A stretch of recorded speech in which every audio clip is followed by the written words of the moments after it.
Bienvenidos a Viaje Psicoespiritual, Maestría de Bienestar. Este es el episodio 22 y la segunda entrega de nuestra trilogía especial sobre el yo versus los otros. En esta conversación exploramos un tema tan delicado como esencial, la compasión sabia. ¿Cómo podemos tender puentes hacia los demás sin caer en la autonegación? ¿Cómo ayudar con integridad sin perdernos en la culpa o en un altruismo malentendido? Reflexionamos sobre el duelo, la pérdida, el egoísmo disfrazado de culpa y los límites de la empatía emocional. Hablamos también del valor de quienes están más cerca, del florecimiento humano frente a la creciente presión de sacrificarlo todo por causas abstractas, y de cómo la sabiduría puede convertirse en el verdadero núcleo de una compasión genuina. Este episodio es una invitación a cultivar discernimiento, conexión y afecto profundo sin caer en el extremo del sacrificio ciego ni en el desapego racionalista. Seguimos profundizando en esa gran pregunta: ¿cómo convivir éticamente con los demás sin dejar de ser nosotros mismos? Así que empecemos.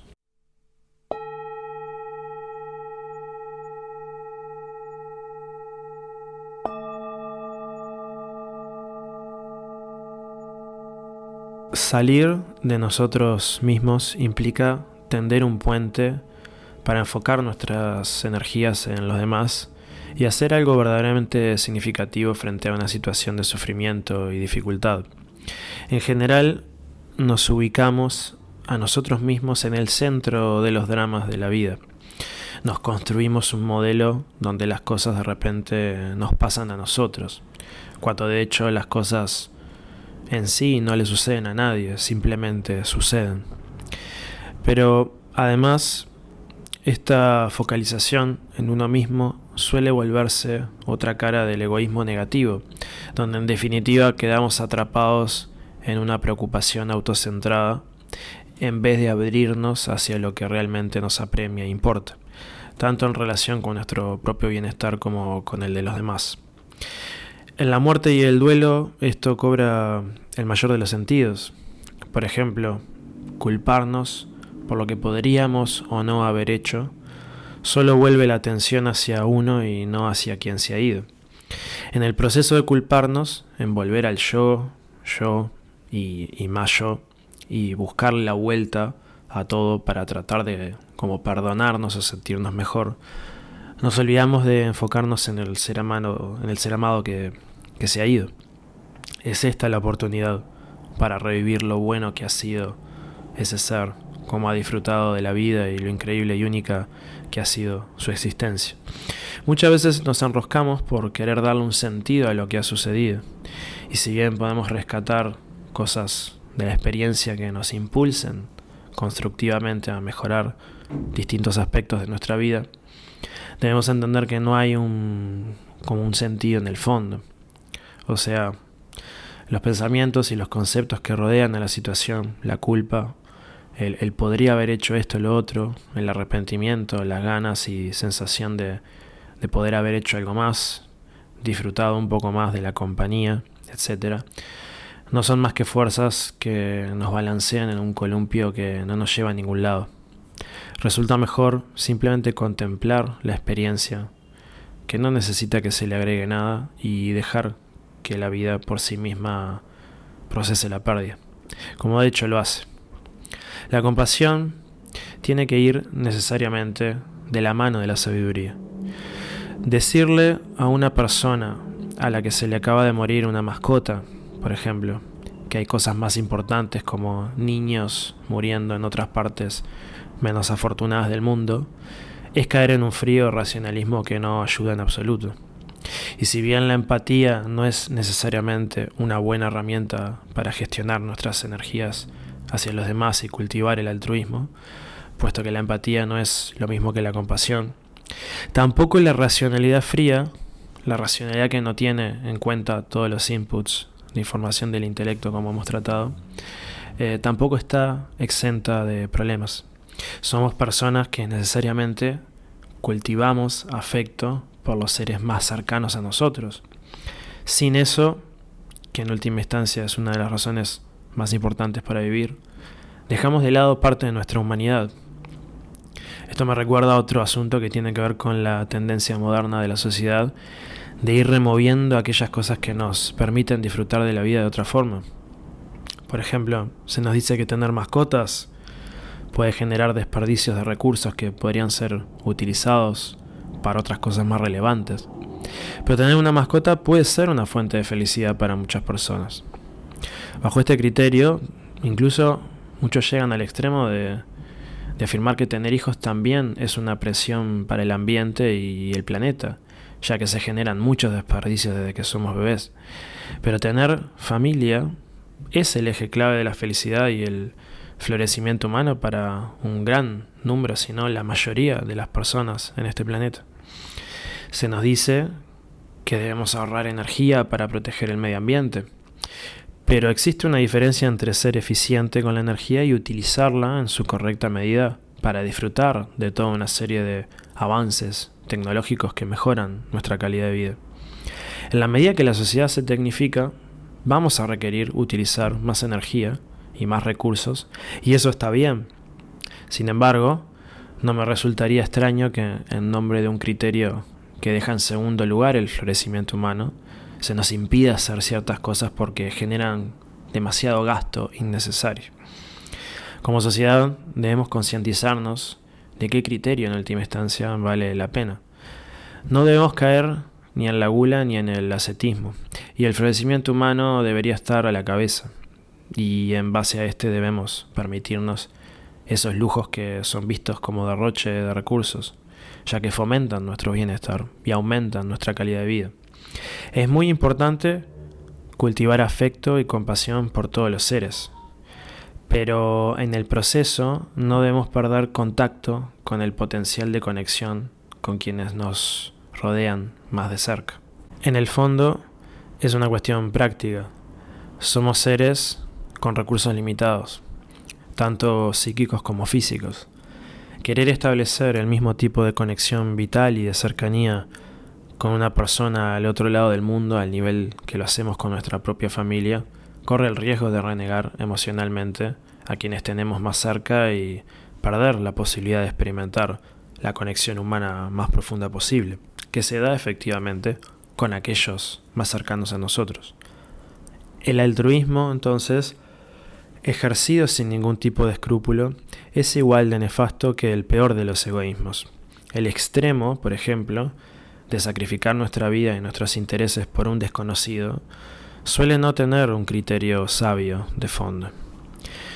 Si sucediese que nos topamos con alguien que va a ser sacrificado, un desconocido, con quien podríamos intercambiar lugares, precipitarse a hacerlo solo por salvar la vida de esa persona anularía torpemente las innumerables maneras de nosotros poder seguir ayudando a otros de forma duradera y quizás salvar muchas más vidas y enseñar el camino a los demás hacia mayor felicidad, por ejemplo. Pero a la vez negamos la belleza intrínseca de nuestra propia existencia que merece ser vivida plenamente, incondicionada al sufrimiento que alguien puede estar experimentando en algún lugar remoto del planeta o en cualquier parte. La necesidad de una persona no es un derecho que tiene sobre el resto de los individuos. Porque alguien esté teniendo un problema en particular, uno no tiene por qué tolerar las consecuencias directas de ese problema. Este es un tema confuso respecto a la compasión, puesto que a veces se confunde compasión con tolerar, y hay diferencias bien marcadas. Tolerar es lo que ha hecho al altruismo una fuerza destructiva para la sociedad, puesto que en la medida que toleramos transgresiones porque las justificamos en las dificultades de los más necesitados, por ejemplo, abrimos paso a que todo se desvirtúe rápidamente y de un momento a otro nos encontremos con una sociedad en peor estado. La compasión sabia trata, por el contrario, de poner un freno a esa transgresión, porque entiende que a fin de cuentas eso solo lleva a un peor estado para esa persona y para la sociedad en general. Por un lado, tenemos las fuerzas y los valores de la bondad, la compasión, la ayuda mutua, el respeto, la integridad, la no agresión, el no robar, el civismo, la belleza, el cuidado del medio ambiente, de las ciudades y pueblos. Y por otro lado tenemos la violencia, la malicia, la agresión, la falta de respeto, la fealdad, el descuidado o el descuido y la contaminación. Si creemos que aquellos que profesan lo segundo son víctimas de un determinismo y la actitud que debemos tener frente a ello es una pasiva resignación y esperar quizás el cambio de viento económico que nunca termina llegando, entonces construimos la receta para un desastre social y cultural. La forma de actuar frente a esto, ante todo, es que nuestra voluntad prevalezca por sobre la voluntad de aquellos que con malicia quieren hacernos daño o quieren hacer daño. Tiene que haber necesariamente una protección de nuestros valores y una oposición a aquellos que transgreden los valores y principios fundamentales de la convivencia y el respeto. De lo contrario, no estamos protegiendo y reafirmando los valores de la vida, la libertad y la prosperidad. Tampoco es tan sencillo sacar conclusiones y hacer generalizaciones de los experimentos éticos y morales que a veces vemos en la literatura y en los centros académicos y que muchas veces informan las acciones éticas de las personas en la toma de decisiones. Por ejemplo, la felicidad es interna e incomparable. Realmente no podemos decir que el bienestar de 10 es mayor que el de una sola persona. Solo cuando comprendemos el valor propio de cada existencia y la imposibilidad de hacer ecuaciones con esta, es que podemos genuinamente y con sabiduría ayudar a los demás y cultivar al mismo tiempo mayor satisfacción personal. Por más que haya miles de millones de personas, la experiencia concreta de bienestar o sufrimiento es una sola, independientemente de cuántas más o menos de su tipo haya. Por lo que, indistintamente del número de personas, la experiencia de bienestar o sufrimiento es de hecho solo una. Si creemos que podemos hacer aritmética con el bienestar y el sufrimiento humano, estamos en cierta forma condenándonos a cosas como, por ejemplo, tener obligadamente, muchísimos hijos y poblar más el planeta, siendo totalmente innecesario, pues el razonamiento es que cuanta más personas haya, mayor bienestar engendramos. Lo contrario también puede ser argumentado. Si tener más hijos pone en peligro la viabilidad del planeta, debemos obligadamente tener menos hijos, y eso puede afectar también nuestro bienestar. Dicho esto, es absolutamente importante poder ayudar a los demás, no solo porque en ello yace una gran felicidad y de la genuina, sino porque en el obrar desinteresado en beneficio de los demás, entendemos que hay un bienestar y una felicidad que nace del encuentro con el otro, a la vez que entendemos mejor que somos seres interdependientes, donde nuestra identidad está ligada a la de los demás. Y este proceso es de hecho más satisfactorio cuando verdaderamente hay desinterés, en el sentido de humildad y genuina preocupación por el bienestar del otro. Cuando se habla de la ayuda a los demás o a los más pobres, muchas personas sacan a la luz una postura de hacer valer la autosuficiencia por encima de todo, planteando ellos mismos que no necesitan la ayuda de los demás y que cualquiera puede tener éxito, entre comillas, en base al esfuerzo personal, velando por sus propios intereses en base al trabajo y el compromiso. Aquí suelen mezclarse verdades con inexactitudes, pues si bien el esfuerzo personal y la perseverancia son factores destacables para cultivar en nuestras vidas, en esta postura también entra en juego muchas veces un orgullo narcisista y hasta una concepción un tanto masoquista de la valía personal y la autoestima, que no da paso a un enfoque más práctico y sabio. En realidad, no necesitamos cargar con la mochila de querer salir adelante por nuestra cuenta sin pedir ayuda de otros. La realidad a veces golpea de forma dura y clara y hay contundentes desventajas muchas veces en el mundo que no dependen de nosotros.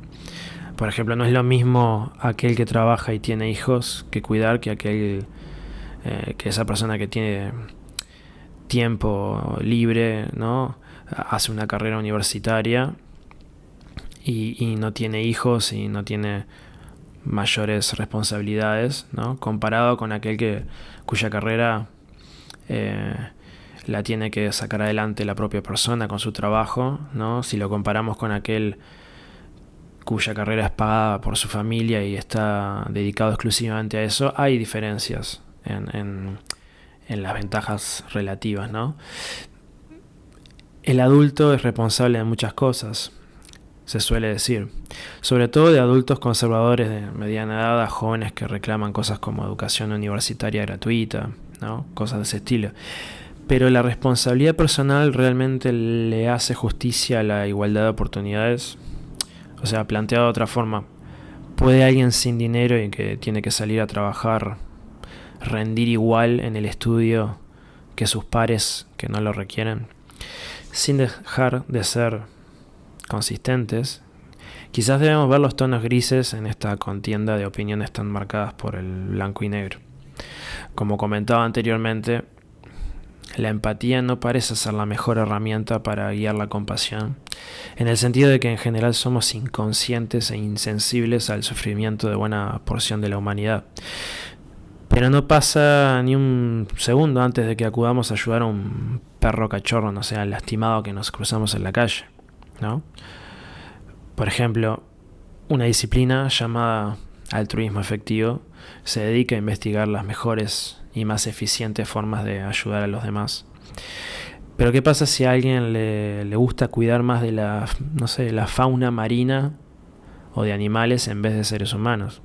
¿O qué sucede si a alguien simplemente le gusta pintar y siente la mayor gratificación al dedicarse a eso en vez de asistir a los más necesitados? Por ende, acudir a la ciencia, la filosofía, la contemplación y a un mayor examen reflexivo es de suma importancia. Y todo esto hacia la sabiduría. Necesitamos ser sabios en cómo aplicamos la compasión, cómo realmente ayudamos a los demás, sin perder nuestra individualidad y sin recurrir a la coerción hacia personas con la excusa de ayudar a otros. La cuestión fundamental es el balance. Pues por un lado, si solo nos preocupa y hacemos algo por aquello que nos gusta concretamente, quizás podemos caer en un caprichoso, digamos, egocentrismo, muchas veces infantil. Como que quedamos encerrados en una burbuja de indiferencia hacia problemáticas y sufrimientos muchas veces socialmente urgentes, a la vez que si nos enfocamos empecinadamente en esto último, caemos en una racionalidad fría que cancela nuestros intereses particulares. Lo mejor es poder ayudar y contribuir a los más necesitados, ¿no? Y a las necesidades más imperiosas, pero a la vez dedicados a ayudar en donde nuestras energías fluyen con más entusiasmo, con más inteligencia y con más capacidad. Esto también es un llamado a aquellos con más recursos, quienes pueden eficientemente ayudar en gran medida en la prevención de enfermedades importantes, mientras a su vez pueden disfrutar de cosas como conservar la fauna autóctona si quisieran, por ejemplo. Tampoco debemos disociar lo personal de lo social. La cuestión es que cultivar nuestra propia salud mental, por ejemplo, es a su vez una de las mejores formas de cultivar el bienestar de los demás. En vez de comportarnos neuróticamente, desvalorizando, humillando y violentando a los demás, tratamos a las personas con cariño, respeto y bondad. O sea, nuestra propia salud mental impacta en cómo nos vinculamos con los demás e impacta en la salud de los demás. En vez de abandonar a nuestros seres queridos, los apoyamos y estamos allí para cuando nos necesiten. Todo lo que ocasiona estrés, ansiedad, miedo o ira en los que nos rodean, generado por nosotros, puede ser sustituido por cualidades saludables y que potencian el bienestar de quienes tenemos a nuestro alrededor. De esta forma, examinar nuestra vida cultivar la meditación y trabajar en nuestra actitud compasiva no es un acto irracionalmente egoísta, sino profundamente social e interpersonal. De esta forma, el cultivo personal adquiere otro tono, motivado por una causa sabiamente altruista que es mucho más poderosa que la indulgencia personal. Esta es otra razón por la que nuestra actitud individualista de pensar que las cosas que son personales no son de incumbencia de los demás, muchas veces es un grave error. Por ejemplo, la salud mental propia, como tantas otras cosas, inevitablemente afecta a los demás en una dinámica interdependiente. El entendimiento de la interconectividad de las personas suele estar ausente de forma generalizada. De manera similar, podemos argumentar que lo que uno se pone en el organismo no es exclusiva responsabilidad de uno mismo, como suelen defender ciertas posturas muchas veces individualistas y liberales. Si uno cree que comer hamburguesas grasosas, papas fritas, pollo frito, dulces, no afectará a los demás, comete un error. Cuando a raíz de ello uno tenga un infarto o desarrolle Alzheimer luego de muchos años, y se tiene la suerte de llegar a una edad avanzada, quizás uno ya no sepa la angustia que le genera a sus familiares cercanos y la carga que genera para los servicios de salud, pero será un hecho de todas formas. Entonces, lo que nosotros hacemos creyendo que es nuestra incumbencia, en realidad termina afectando a los demás. El otro aspecto de la compasión debe de ir de la mano de la sabiduría. Y es en el mundo académico actual de la ética y la moral que repercute en la forma en que como sociedad resolvemos dilemas éticos. Un mundo donde ha habido un auge de experimentos mentales que buscan probar diferentes conceptos y argumentos.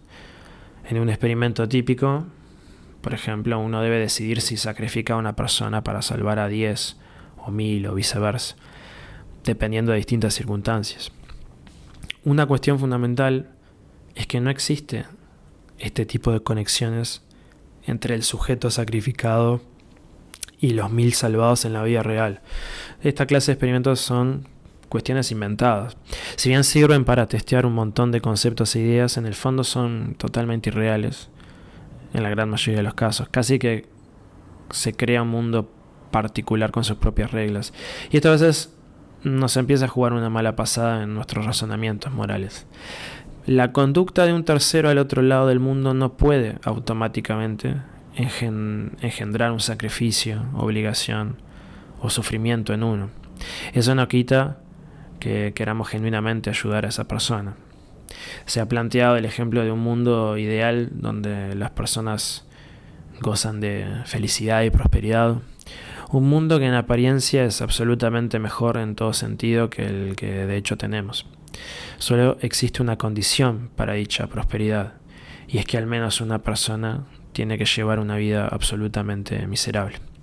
Este es el caso del planteo de la obra Los que se alejan de Homelas, de Ursula Le Guin. Muchas personas tienen la impresión de que ese mundo sería detestable por el hecho de que para que todos estén bien debemos sacrificar a un inocente. En el fondo se plantea que no se valora realmente a la justicia.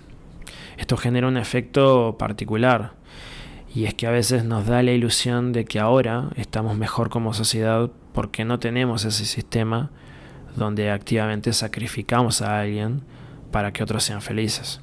Cuando en realidad ese mundo imaginario goza de muchísima más felicidad y bienestar de la que el mundo actual presenta, ¿no?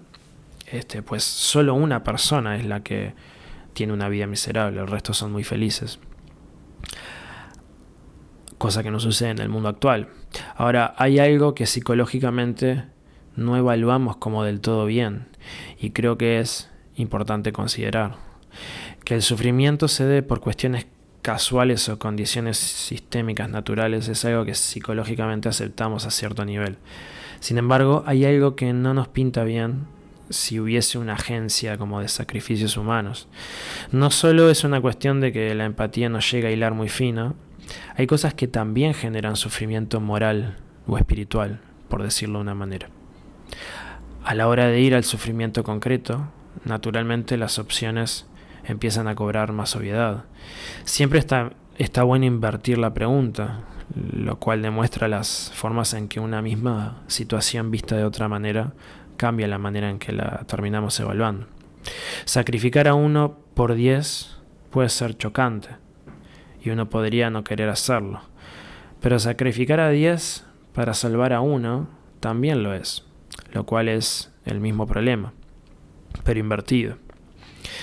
Muchos optarían por no actuar y dejar que las cosas sean por una cuestión de preservar su conciencia. Pero esto simplemente es otro tipo de sacrificio, o sea, dejar que otros mueran para salvaguardar la idea de conciencia personal. En realidad, no significa que aceptemos el acto, simplemente se puede actuar porque alguna diferencia para bien en la situación es al menos algo, ¿no? Por lo que tampoco está bien necesariamente jerarquizar la conciencia o el deseo personal por sobre lo que es genuinamente el bien mayor en una situación que podemos evaluar. También hay que tener cuidado de no confundir el egoísmo de fondo bajo supuestas intenciones altruistas. Pensemos en la idea de que estuviese instaurado en la sociedad el sacrificio de 1 para salvar a 5. Eso haría que todos viviéramos peor, aterrados ante la perspectiva de ser la próxima víctima. Una pregunta que pocos se hacen es qué piensa el beneficiario del sacrificado al respecto de todo. Quizás 5 personas concordantemente no estén dispuestas a vivir si eso implica sacrificar a una persona inocente. Pero si creemos que podemos hacer aritmética con el bienestar y el sufrimiento humano y no considerar que es una experiencia personal, quizás lleguemos a la conclusión que este tipo de sacrificios por un bien mayor son correctos, pero sería un mundo terrible. Esto nos lleva a éticas consecuencialistas, donde se asume una única forma de medida de lo que está bien y lo que está mal, donde el sacrificio se termina volviendo moneda corriente y donde la valoración, juicio y elección personal queda en un segundo plano, subordinado a los criterios de un selecto grupo quienes determinan el compás moral de la sociedad.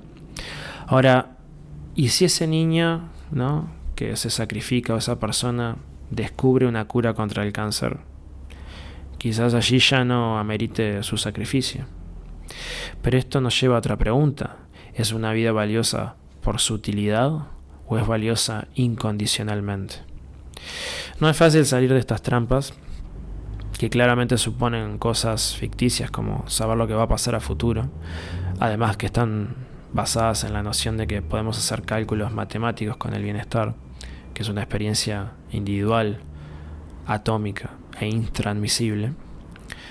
Por ello quizás estamos mejor si nos alejamos de los experimentos mentales éticos muchas veces para conectarnos mejor con los problemas reales y no generarnos confusiones. Teniendo en cuenta la intrascendencia e impermanencia de las cosas en este tipo de experimentos, nada importa en última instancia, salvo que más personas sufren en el tiempo en que no se descubre la cura contra el cáncer, por ejemplo. Ahora bien, quizás no necesitamos aceptar que una vida es algo utilitario, sino algo incondicional. Solo que en el ejemplo en cuestión, por una razón práctica de evitar el mayor sufrimiento, optemos por salvar al niño.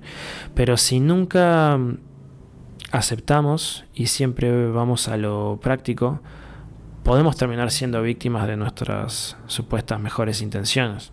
En definitiva, el altruismo, la compasión y la preocupación por los demás no pueden ir al extremo de sacrificar la felicidad personal. Creo que este es el mensaje que queremos dejar de fondo.